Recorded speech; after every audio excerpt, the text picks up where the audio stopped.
So anyway, it's very dense, so there's no growth in here. Do you want to come over? There's really nothing in here. You know, there's like tiny little bit because there's actually already a hole here.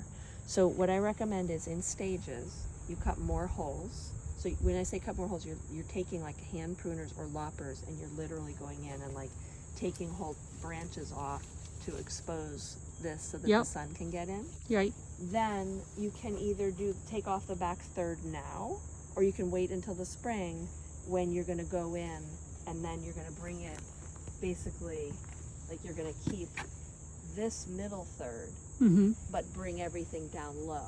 Then you're going to have these low little shrubs where you can really, they're not crowding the side of the house. They're small so that you can see the beautiful house, and they're not like taking up so much space. Then you're going to have quite a lot of space here. Yeah. So you can fill it with perennials.